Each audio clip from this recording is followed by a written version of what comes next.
Di tengah embusan angin musim hujan yang menusuk tulang, seorang ayah dan anak perempuannya yang kurus kering membuka pintu sebuah warung mie ayam sederhana. Dengan suara lirih dan bergetar, sang ayah yang berwajah pucat dan berpipi cekung memesan 1 porsi mie ayam untuk putrinya, sementara ia sendiri tidak memesan apapun. Pak Budi, pemilik warung berusia 68 tahun, melihat pemandangan itu dan langsung mengerti segalanya. "Ini ada sisa, nak, makanlah," katanya. Pria itu meneteskan air mata, melihat semangkuk mie ayam lagi yang disodorkan oleh Pak Budi. Tentu saja itu bukan sisa. Itu adalah kebohongan tulus dari Pak Budi. Kehangatan hari itu, 10 tahun kemudian, akan terbalas dengan cara yang tak terduga. Tak seorang pun yang tahu saat itu. Namanya Ayu, usianya 25 tahun. 3 tahun lalu, ibunya meninggal dalam sebuah kecelakaan, memaksanya meninggalkan kehidupannya di Jakarta dan kembali ke kampung halaman. Untuk membantu ayahnya, kini ia bekerja melayani pelanggan dan melakukan pekerjaan lain di warung mie Pak Budi, usaha turun-temurun keluarga mereka. Ia memendam mimpi untuk menjadi peracik mie sehebat ayahnya suatu saat nanti, meskipun ia belum menguasai keterampilannya.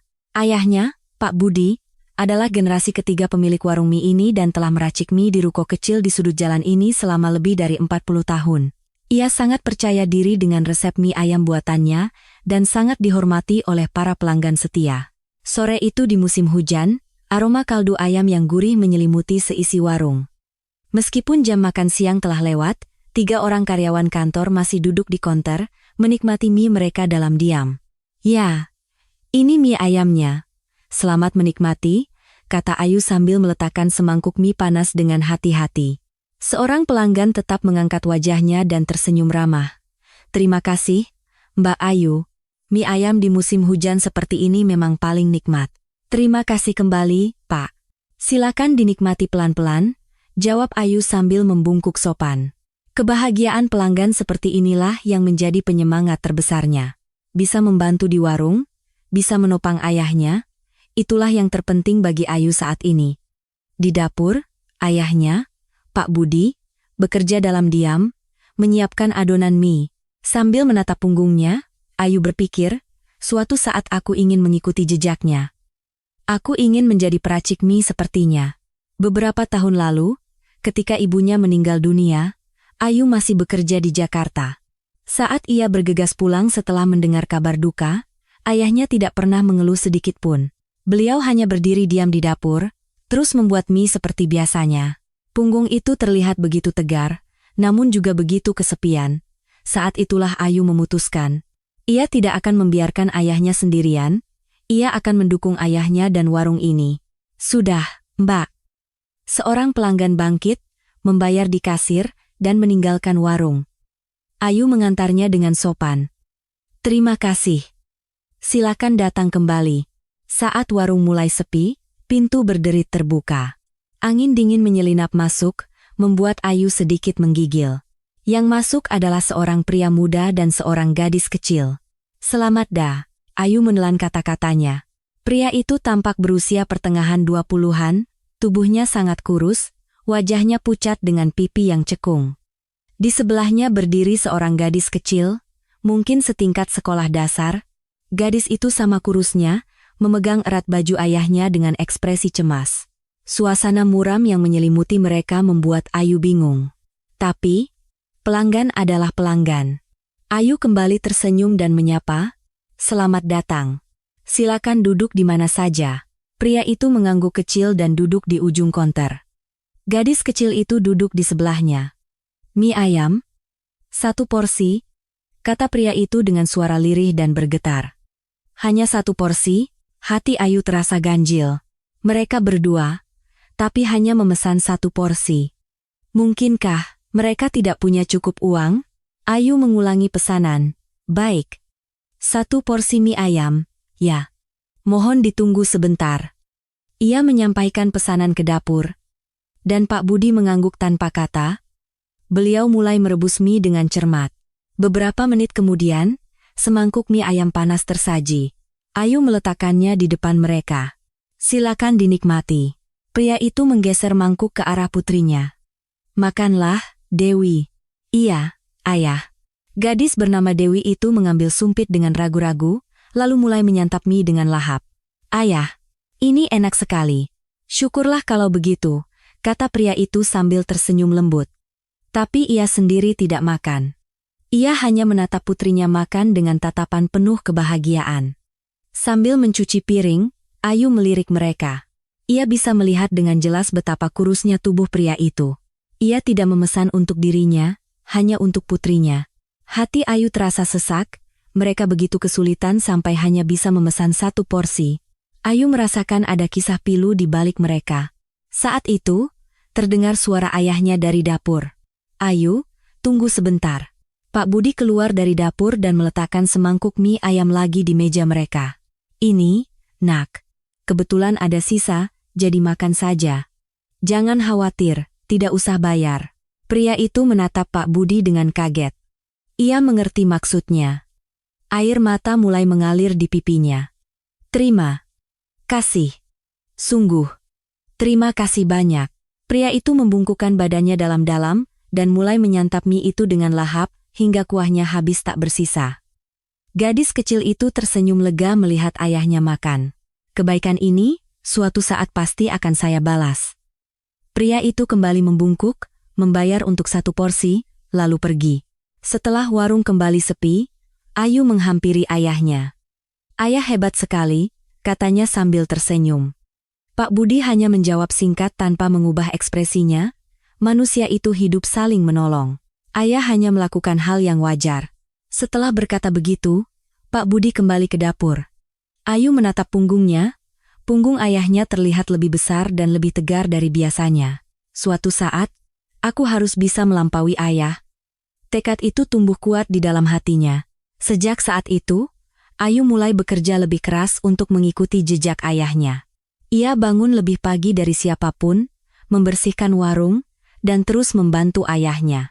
Kesungguhannya akhirnya sampai ke hati Pak Budi, dan perlahan-lahan ia mulai diajari cara membuat mie. Setelah melalui masa pelatihan yang panjang, mie buatan Ayu akhirnya diakui oleh ayahnya dan layak disajikan kepada pelanggan. Waktu berlalu. 10 tahun telah lewat sejak ayah dan anak itu datang ke warung. Ayu kini berusia 35 tahun. Sebuah restoran mie cepat saji waralaba yang baru buka di dekat situ membuat usaha warung mereka perlahan-lahan menurun. Suatu malam, tragedi datang tanpa pertanda. Saat sedang membereskan warung, Ayu menyadari ayahnya tidak kunjung keluar dari dapur. Ayah, aku pulang duluan, ya? Tidak ada jawaban. Ayah, merasa cemas, Ayu menuju dapur, tetapi ayahnya tidak ada di sana. Ia memanggil ke ruang kerja di belakang, tetapi tetap tidak ada sahutan. Perasaan buruk menyelimuti hatinya. Ia membuka pintu ruang kerja dan menemukan ayahnya terbaring telungkup di lantai. Ayah! Ayu berteriak. Dalam kepanikan, tangannya yang gemetar meraih ponsel dan menelepon 119. 119. Darurat medis, ayah. Ayah saya pingsan. Suara Ayu tercekat. Tenang, Bu. Tolong sebutkan alamatnya. Dipandu oleh suara tenang operator, Ayu menyebutkan alamatnya. Apakah beliau sadar? Saya panggil tidak merespons. Ambulans sedang menuju ke sana. Tetap di tempat. Ayu terduduk di samping ayahnya. Ayah. Sadar. Ayah. Ia menggenggam tangan ayahnya. Tangan itu terasa dingin, membuat Ayu gemetar ketakutan. Suara sirene semakin mendekat. Di sini, Ayu memandu tim medis masuk. Mereka dengan cepat memeriksa kondisi ayahnya. Tingkat kesadaran menurun. Denyut jantung terdeteksi. Segera bawa ke rumah sakit. Ayahnya diangkat ke atas tandu. Saya ikut. Anda keluarganya, silakan naik ke ambulans. Ayu ikut masuk ke dalam ambulans. Di dalam, tim medis memberikan pertolongan pertama. Ayu hanya bisa berdoa. Setibanya di rumah sakit, ayahnya langsung dibawa ke ruang gawat darurat. Keluarga silakan tunggu di sini. Ayu menunggu di ruang tunggu. Suara detak jam dinding terdengar begitu kencang. Entah berapa lama, pintu terbuka dan seorang dokter muncul. Keluarga Bapak Budi, saya. Dok, Ayu berdiri. Ayah Anda mengalami serangan jantung akut. Nyawanya berhasil diselamatkan, tetapi beliau perlu dirawat inap. Nyawanya selamat. Kata-kata itu membuat Ayu sedikit lega, tetapi kecemasannya belum hilang. Bolehkah saya menjenguk? Mohon maaf, Bu. Saat ini kunjungan dibatasi karena protokol kesehatan, kata dokter itu dengan nada menyesal. Ayu hanya bisa menatap ayahnya yang terlelap dari luar jendela kamar. Ayahnya yang terbaring di ranjang terlihat lebih kecil dari biasanya. Aku akan menjaga warung ini, Ayu bertekad dalam hati. Keesokan paginya, Ayu membuka warung sendirian, membuat mie, meracik bumbu, menyiapkan semuanya seorang diri. Selamat datang. Pelanggan pertama datang, mie ayam 1, baik. Mohon ditunggu. Ayu berlari ke dapur, merebus mie, memanaskan kuah, dan menyajikannya. Akhirnya 1 porsi selesai. Segera pelanggan berikutnya datang. Yamin 2, mie ayam bakso 1. Pesanan terus berdatangan. Ayu berusaha keras, tetapi ia kewalahan. Mbak, pesanan saya mana? Sudah setengah jam saya menunggu. Suara pelanggan mulai terdengar tidak sabar. Mohon maaf, Pak. Ayu berulang kali meminta maaf. Tetapi tenaganya tidak cukup. Beberapa pelanggan pergi karena tidak sabar menunggu. Setelah jam makan siang usai, Ayu terduduk lemas. Seluruh tubuhnya terasa sakit. Mbak Ayu, tidak apa-apa? Seorang pelanggan tetap bertanya dengan cemas. Maaf, Pak. Tadi saya salah membuat pesanan Bapak. Tidak apa-apa, jangan dipikirkan. Tadi kelihatannya sibuk sekali. Kalau Pak Budi tidak ada, kenapa tidak coba cari pegawai? Terima kasih, Pak. Sebenarnya sudah pasang lowongan, tapi... Ayu tidak melanjutkan kalimatnya. Sebenarnya, tidak ada yang melamar. Restoran lain di sekitar situ menawarkan gaji Rp1.200 per jam, tetapi warungnya yang sedang sulit hanya bisa menawarkan sekitar Rp1.000 per jam. Tentu saja tidak akan ada yang mau. Siapa saja, 1 orang saja. Tolonglah bantu aku. Suatu sore, saat Ayu sedang bersiap-siap untuk tutup, pintu warung berderi terbuka. Maaf, kami sudah mau tuh. Ayu menoleh dan melihat seorang pria yang wajahnya tidak asing. Bukan sekadar tidak asing, melainkan wajah yang tidak bisa ia lupakan. Pria itu juga tampak terkejut. Di sebelahnya, berdiri seorang gadis remaja seumuran SMA. Pria kurus yang 10 tahun lalu, di hari yang dingin itu, hanya memesan 1 porsi mie ayam. Pria yang berdiri di hadapannya sekarang tampak sehat dan bersemangat. Ia mengenakan kemeja rapi dan terlihat seperti seorang profesional. Mungkinkah? Sebelum Ayu melanjutkan, pria itu membungkuk dalam-dalam. 10 tahun yang lalu, kami pernah ditolong di sini. Nama saya Agus. Mas Agus? Ingatan Ayu menjadi sebuah kepastian. Benar. Ayah dan anak yang waktu itu diberi mie oleh ayah, dan ini putri saya, Dewi. Saya Dewi. Gadis itu membungkuk sopan. Gadis kecil waktu itu sudah sebesar ini, hati Ayu dipenuhi perasaan haru. Tentu saja saya ingat. Waktu itu, hari ini kami datang untuk mengucapkan terima kasih, kata Agus dengan wajah serius. 10 tahun yang lalu, kami benar-benar dalam kesulitan. Tapi kebaikan di warung ini hari itu, semangkuk mie ayam itu telah mengubah hidup kami. Mata Ayu terasa panas. Kami ingin berterima kasih kepada pemilik warung. Apakah beliau ada? Ekspresi Ayu berubah muram. Ayah? Sedang dirawat di rumah sakit. Begitu rupanya, kata Agus dengan ekspresi kecewa. Sebenarnya sudah lama kami ingin berterima kasih. Kami bahkan tidak ingat nama warungnya. Baru tahun ini kami kembali ke kota ini dan mulai mencarinya. Oh, begitu ya. Lalu kami melihat warung ini sedang bersiap tutup, apakah? Warung ini akan ditutup? Ayu terdiam, lalu menjawab dengan jujur. Sejak ayah jatuh sakit, saya menjalankan warung ini sendirian. Dan sejujurnya, saya sudah tidak sanggup lagi. Agus dan Dewi saling berpandangan. Lalu Agus berkata, Mbak Ayu, izinkan kami membantu. Utang budi hari itu, sekarang giliran kami yang membayarnya. Dewi mengangguk dengan sungguh-sungguh. Saya sudah SMA. Mbak, sudah cukup umur untuk bekerja paruh waktu. Izinkan saya membantu di warung. Ayu terkejut. Tetapi pada saat yang sama, ia merasa secercah harapan muncul. Tapi, kalian berdua kan punya kesibukan sendiri? Pekerjaan saya sekarang wira swasta, jadi waktunya fleksibel. Saya bisa membantu kapan saja di akhir pekan. Saya juga bisa langsung ke sini sepulang sekolah. Kesungguhan di mata mereka membuat hati Ayu menghangat. Apakah tidak merepotkan? Tentu tidak. Seperti bapak pemilik warung menyelamatkan kami waktu itu, sekarang giliran kami yang ingin menjaga warung ini. Kata-kata Agus membuat Ayu tak sanggup menahan air matanya. Terima kasih. Sungguh. Terima kasih banyak. Malam itu, mereka bertiga duduk mengelilingi meja di warung. Agus mulai bercerita dengan pelan. 10 tahun yang lalu, saya baru saja kehilangan istri karena kanker. Suara Agus sedikit bergetar. Dewi menggenggam tangan ayahnya.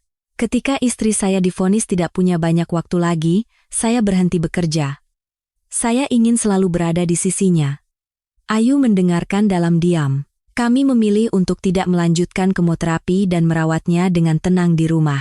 Kondisinya sempat membaik sejenak, dan kami sempat punya harapan. Tapi keesokan paginya, ia pergi untuk selamanya. Mata Agus berkaca-kaca. Setelah pemakaman, Dewi tidak mau pergi ke sekolah lagi. Ia jadi pendiam, jarang berbicara dengan teman-temannya, bahkan dengan saya. Dewi mengangguk kecil.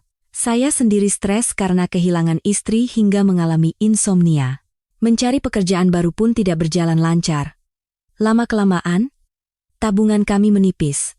Saya mulai mengurangi jatah makan saya sendiri agar Dewi tetap bisa makan. Tangan Agus gemetar. Suatu siang, Dewi bilang ia lapar. Itu adalah suara Dewi yang pertama kali saya dengar setelah sekian lama sejak ibunya meninggal. Mata Agus melembut. Saya ingin sekali memberinya makan, kami pergi ke supermarket. Saat itulah kami melewati warung mie ini. Agus menatap Ayu. Aroma kaldu yang terbawa angin. Ketika saya melihat punggung kecil Dewi yang seolah tertarik oleh aroma itu, saya berpikir untuk mentraktirnya makan di luar setelah sekian lama. Tentu saja saya tidak berencana memesan untuk diri saya sendiri. Tapi kemudian, pemilik warung memberi kami semangkuk mie ayam lagi. Ayu teringat kembali sosok ayahnya 10 tahun yang lalu. Saat saya menyantap suapan pertama mie ayam itu, Agus memejamkan matanya. Tubuh saya terasa hangat. Itu adalah makanan layak pertama saya setelah 3 hari. Tapi bukan hanya itu, Agus membuka matanya dan menatap Ayu. Hati saya juga ikut menjadi hangat, dada Ayu terasa sesak. Kebaikan pemilik warung yang mengatakan bahwa itu hanya sisa, padahal itu adalah mie yang baru dibuat, masih panas dan mengepul. Agus menyeka air matanya. Pemilik warung telah menjaga harga diri kami dengan kebohongan yang tulus itu. Dewi juga meneteskan air mata. Saat itu saya berpikir, dunia ini masih memiliki kebaikan. Masih ada orang yang bisa dipercaya. Aku harus mencoba berjuang sekali lagi. Suara Agus bergetar. Rasanya seperti hidup kembali. Ayu tidak bisa menahan air matanya. Dewi melanjutkan. Setelah selesai makan, saya bisa tersenyum lagi, kata Dewi dengan suara lirih. Sejak ibu meninggal, saya hanya bisa menangis. Mie ayam itu memang sangat enak. Tapi bukan hanya itu, saat itu saya merasa bahwa saya boleh terus hidup. Ayu menggenggam tangan Dewi. Jika bukan karena kebaikan itu, mungkin kami tidak akan pernah berpikir untuk kembali ke kampung halaman. Keputusan untuk berjuang lagi demi Dewi, semua itu berkat semangkuk mie ayam hari itu. Agus memutuskan untuk kembali ke kampung halamannya dan memulai lagi demi Dewi. Mereka berdua memulihkan diri di sana, dan tahun ini kembali untuk tinggal di kota ini lagi. Karena itulah, sekarang giliran kami yang ingin menjaga warung ini. Mata Ayu terasa panas. Mungkin ayah sudah menyadarinya saat itu, bahwa suasana muram yang menyelimuti mereka berdua berasal dari luka kehilangan keluarga. Ia mungkin melihat dirinya dan diriku yang juga kehilangan ibu dalam diri mereka. Ayu hanya bisa mengangguk berkali-kali sambil menahan tangis. Dewi menggenggam tangan Ayu dengan kedua tangannya. Sampai Pak Budi kembali, kita jaga warung ini bersama-sama ya, Mbak. Iya. Ayah. Agus mengangguk mantap. Ayu menarik napas dalam-dalam. Ayo kita lakukan. Dengan sekuat tenaga. Ia merasa seperti telah menemukan kembali dirinya. Harapan telah kembali menyala. Keesokan harinya, Dewi mulai bekerja di warung. Mbak Ayu, ada pesanan Yamin 1. Siap. Tolong antarkan mie ayam bakso ini ke meja nomor 1. Meskipun gugup di hari pertamanya, Dewi bekerja dengan sangat keras. Terkadang ia membuat kesalahan, tetapi kehadirannya saja sudah sangat membantu Ayu. Setelah mereka terbiasa bekerja berdua, hari-hari sibuk yang melelahkan itu terasa seperti mimpi dan warung kembali tenang. Namun, saat musim kemarau tiba, masalah baru muncul. Musim kemarau tahun itu lebih sejuk dari biasanya, dan jumlah pelanggan kembali berkurang. Rasanya warung ini bisa aku tangani sendiri. Apakah tidak apa-apa seperti ini? Ayu pergi ke restoran mie cepat saji di dekat situ. Ia ingin tahu seperti apa rasa mie yang telah merebut pelanggannya. Ia memesan semangkuk mie ayam dan mencicipinya. Begitu ya. Rasanya tidak buruk, tapi tidak ada kekenyalan khas mie buatan tangan. Kuahnya juga kurang mendalam. Tapi untuk karyawan kantor yang terburu-buru, rasanya sudah cukup memuaskan. Dan harganya setengah dari harga di warungnya. Harga yang hanya mungkin karena mereka adalah waralaba. Menyebalkan, tapi aku bisa mengerti. Apa yang harus kulakukan? Malam itu, ada telepon dari rumah sakit. Ayahnya akan segera diizinkan pulang. Berita yang membahagiakan, sekaligus mencemaskan. Haruskah aku menunggu ayah pulang seperti ini? Tapi kalau bisa, aku ingin menyambutnya dengan warung yang penuh pelanggan. Keesokan harinya, Ayu berdiskusi dengan Dewi. Warung ini bertahan berkat pelanggan setia. Tapi satu persatu dari mereka mulai menghilang. Belakangan ini, ia sering mendengar percakapan tentang restoran mie cepat saji itu. Tanpa pelanggan baru, warung ini akan mati perlahan. Mungkin warung ini akan berakhir di generasi ayahnya. Dewi memiringkan kepalanya, berpikir. Tiba-tiba matanya berbinar. Pelanggan di sini kebanyakan karyawan kantor, kan? Mbak. Ayu mengangguk. Kalau begitu, aku akan coba tanyakan pendapat ayahku. Dewi tampak bersemangat. Terima kasih, Dewi. Tolong sampaikan salamku untuk ayahmu. Malam itu, ponsel Ayu berdering. Halo? Peneleponnya adalah Agus. Selamat malam, Mbak Ayu. Saya Agus, ayahnya Dewi. Saya dengar dari Dewi, Mbak sedang kesulitan dengan bisnis. Karena itu saya menelepon. Saya ingin menyampaikannya langsung. Suara Agus terdengar serius. Saya rasa, saat ini kedua warung sedang berebut pelanggan yang sama, yaitu karyawan kantor. Jadi, bagaimana kalau kita coba ubah sudut pandangnya?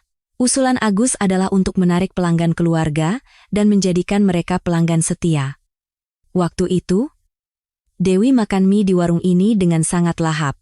Saya rasa, mie di warung ini adalah rasa yang bisa dinikmati oleh semua kalangan usia. Kata-kata itu terasa sangat membahagiakan, dan Ayu bisa melihat secercah harapan. Terima kasih banyak, Mas Agus. Keesokan harinya, Ayu mulai merombak warungnya. Meja untuk 1 atau 2 orang tetap dipertahankan. Ia membeli meja bekas yang lebih besar dan menyiapkan 4 kursi. Ia juga menyediakan kursi bayi, peralatan makan anak-anak, dan membuat menu anak-anak yang porsinya lebih kecil. Di depan warung, ia memasang papan bertuliskan keluarga disambut dengan hangat. Perasaan cemas dan harapan bercampur aduk. Apakah ini akan berhasil? Tapi aku harus mencobanya. Dan ternyata berhasil. Satu persatu, keluarga dengan anak-anak mulai berdatangan. Satu-satunya yang Ayu khawatirkan adalah reaksi dari pelanggan setia. Tetapi mereka justru berkata, "Kami senang warung ini jadi ramai." Mereka menerima perubahan arah warungnya. Ayu sangat bersyukur. Akhirnya, hari kepulangan ayahnya tiba. Ayu meminta tolong Agus untuk menjemput ayahnya dari rumah sakit dengan mobil. Pintu warung berderit terbuka. Ayahnya melangkah masuk. Beliau melihat sekeliling warung dengan ekspresi terkejut. Warung itu penuh dengan keluarga. Ada kursi bayi, ada menu anak-anak, suasananya sangat ramai. "Ayu, sini sebentar." "Iya, ayah." "Sebentar, lagi sibuk?" Ayah mengulurkan tangan ke bahu Ayu. "Terima kasih, Ayu. Sudah lama sekali warung ini tidak seramai ini." Mata ayahnya tampak berkaca-kaca. Ayu terkejut, tetapi juga sangat bahagia. "Usahaku berhasil." Ayah mengakuinya. Agus dan Dewi berdiri di hadapan Pak Budi. Agus membungkuk dalam-dalam. "Bapak, 10 tahun yang lalu, Bapak telah menyelamatkan kami. Tidak sehari pun kami melupakan kebaikan hari itu. Pak Budi tersenyum malu. Ah, itu bukan apa-apa. Agus menggeleng. Tidak, Pak. Semangkuk mie ayam itu telah mengubah hidup kami. Suara Agus bergetar. Saat itu, saya kehilangan istri, kehilangan pekerjaan, dan merasa semuanya sudah berakhir. Dewi pun menutup diri dan tidak pernah tersenyum lagi. Pak Budi mengangguk pelan. Tapi saat kami makan mie ayam Bapak, tubuh dan hati kami menjadi hangat. Rasanya seperti hidup kembali. Agus menyeka air matanya. Saya merasa bisa berjuang lagi. Itu bukan sekadar makanan. Kami telah diberi kekuatan untuk hidup. Mata Pak Budi juga berkaca-kaca. Dewi berdiri di sampingnya dan membungkuk dalam-dalam. Sejak hari itu, saya juga tidak pernah lupa, Pak. Saya selalu ingin membantu warung ini suatu saat nanti. Jadi ketika saya dengar Mbak Ayu kesulitan, saya pikir inilah kesempatannya. Pak Budi mengangguk perlahan. Terima kasih, Nak. Tapi aku hanya melakukan hal yang wajar. Pak Budi menatap Agus dan Dewi, lalu menatap Ayu. Manusia itu hidup saling menolong. Kan, Ayu? Ayu mengangguk kuat sambil menahan tangis. Iya, Ayah. Benar sekali. Setelah itu, Pak Budi kembali bekerja di warung. Dewi juga terus bekerja di sana, dan pendapatan warung menjadi stabil. Sehingga gajinya bisa dinaikkan. Agus menjadi pelanggan tetap dan sering datang untuk makan mie di hari liburnya. Suatu minggu siang, warung itu ramai. Di konter, Agus sedang menikmati mie. Di meja lain, sebuah keluarga sedang tersenyum sambil menyantap mie ayam porsi anak-anak. Di dapur, Pak Budi dalam diam menyiapkan adonan mie, sementara Ayu memanaskan kuah. Dewi melayani pelanggan dengan senyum ramah di area depan. Pak Budi melongok dari dapur dan memandang seisi warung. Senyum keluarga, wajah puas para pelanggan setia, serta sosok Agus dan Dewi. Pak Budi mengangguk kecil, lalu kembali membuat mie. Suara pintu warung yang berderit terbuka hari itu terdengar begitu hangat dan menyambut,